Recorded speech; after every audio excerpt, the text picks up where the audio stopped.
I hate Blue Apron. Welcome to Grumble Goat. My name is Matt Labodka, and this is a show about all the small things that drive me insane. Let's grumble.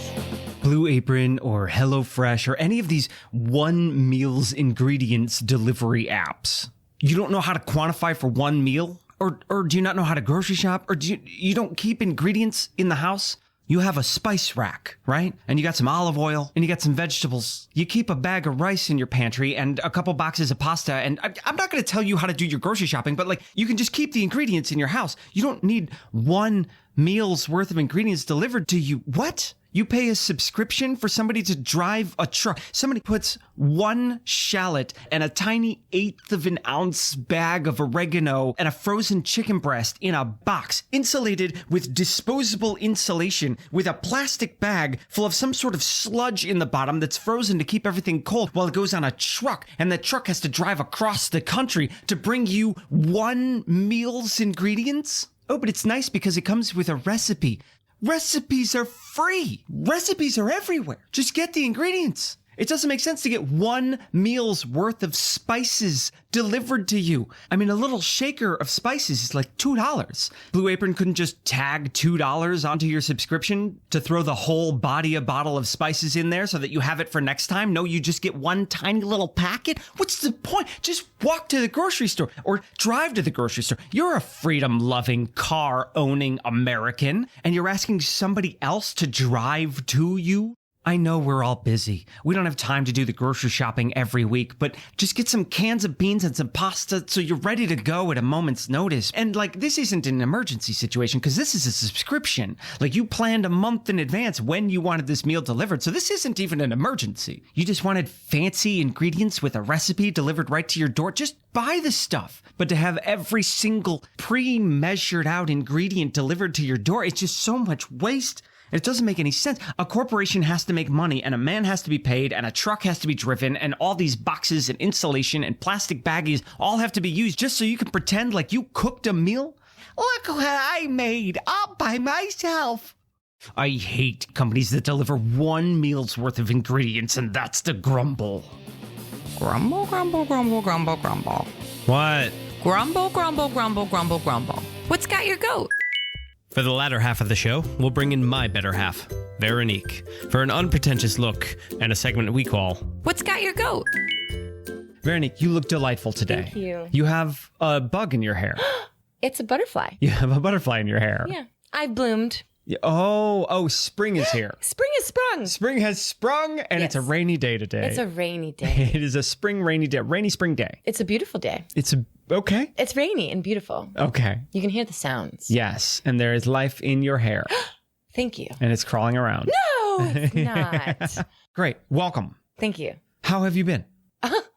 I'm wonderful. Good. Thank you for asking. That's good to hear. Yeah. Anything new in life you want to talk about? No. Okay, great. The things that are new in my life, I shall keep quiet. Okay. For the moment. Yeah. But I am feeling invigorated. Good. I'm feeling like myself. I'm Yeah. feeling more focused. I'm feeling tapped in, tuned in, and turned on. Okay, you're turned on. Yeah. So you don't want to talk about how you've been lately because we're all busy lately. Mm-hmm. We're all busy. We're all stressed, right? We're very stressed. Yeah. That is modern society. Whoa. All of everybody's Whoa. stressed out and busy. Why? Right? Why are we so stressed out? I know. I thought the machines were supposed to make life easier. I wish they would. Yeah. But no, instead, they have made each one of us more productive, which means we're constantly on the go. I'm not so sure. You know what I'm hearing about this AI is that the AI is writing papers for people. Yeah. That's kind of what they were made for. That's what they were made for? I mean, they were made to take a prompt and create something from that prompt. So Why? They weren't specifically meaning teenagers should cheat in high school, but that's where it goes to, because humans always think about how they're going to get out of something. Or we're programmed to be more productive. Or we're programmed to be more productive. And so if a tool allows us to produce something faster, we're going to use it. Yes, but is it ours? So yes, it's cheating. But can you claim something is yours if you didn't write it?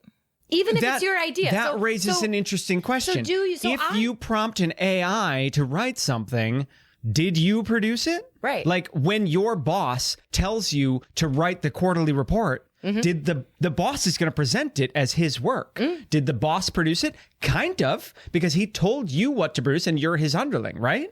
So are you the boss of the AI and what your team creates is yours? Right. If I prompt an AI to write something, does it belong to me? So the AI are our new employees. Well, no. Essentially, because we're not really going to pay them. But it's the same with the computers. When computers first came out, we started using them to write things. We did. Yeah. Wait And so now the computers are just smarter. I have a lot of ideas. Yes, I know. Are you saying that the AI could write my ideas down? Yes. The way you come up to me with like a 2-sentence prompt and ask me to produce something. Yes. Yes, that's what the AI is for. Tell those 2-sentence prompts to the AI and they'll write your script for you. I don't want them to write it for me. I want to write it together. You want to write it together? Okay. Yeah. So if we work together, then anything is possible. You and the AI. Yes. This is a new sitcom we're writing. Oh my gosh, there's the idea right Me there. and AI, we get into trouble and we do things incorrectly. Whatever. The AI and I. The AI and I. I'm the I in the AI. It's the artificial. I'm the intelligence. Oh my gosh. I think we just wrote it. Anyway, we're all busy. We're all today. busy. We're all busy. Could you imagine days. if I said I was the intelligence in, right now? in Grumble this? Goat? Yeah, you're the intelligence. But you know what? All of our listeners know that. But I could argue that I'm the pinky and you're the brain, but who is the genius among us? The other's insane. Yeah. Yeah.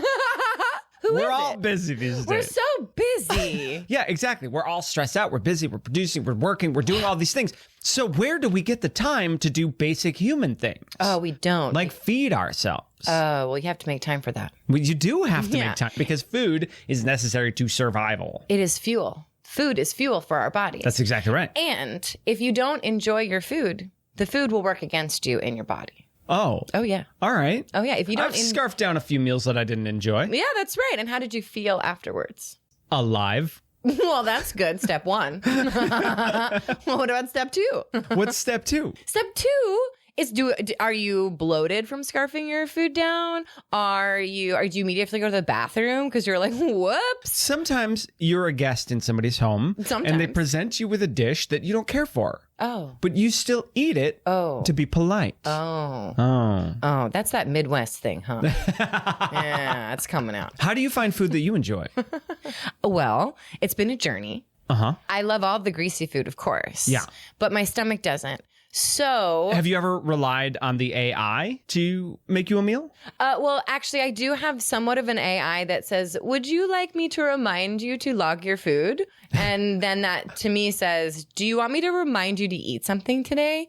And then I have to say, no, stop doing that. Don't tell me to eat. Don't tell me to eat. You've never felt hunger, machine. I did feel hunger. I think for the first time. No, I mean the machine recently. has. What? How did you? So. I meant the machine has never felt hunger. But Yes. yeah, okay. How did you get so hungry? We can relate to that because I didn't feel hunger until I did. Okay. Well, yeah. I felt bubbles in my tummy. Bubbles in your tummy. There was like bubbles going up in my tummy. Oh, you were fermenting. I think I was fermenting and I said, is this what hunger feels like? Am I hungry right now?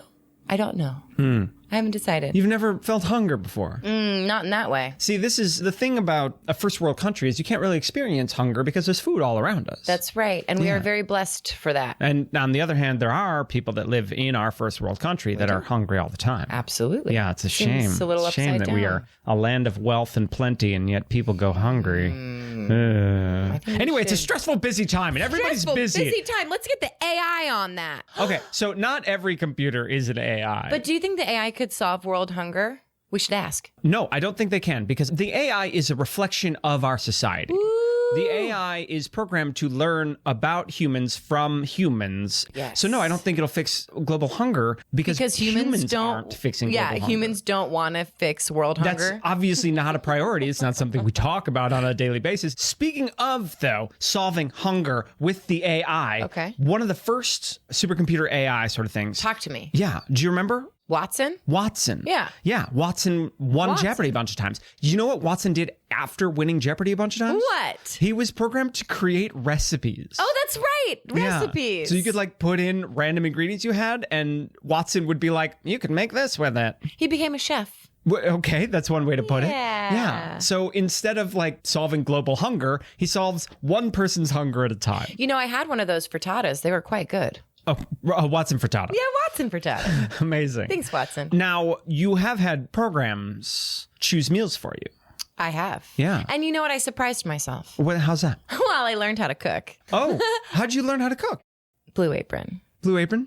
Yes. Oh, right. You've cooked for me some Blue Aprons before. So you learned how to cook through Blue Apron. Well, using the service of Blue Apron, it gave me the confidence that I could make Asian dishes that I didn't really understand. And now I know the ingredients and I know how to put that together. Yeah. And unfortunately, there's no other ways to find recipes than paying a subscription fee and getting a Blue Apron delivery.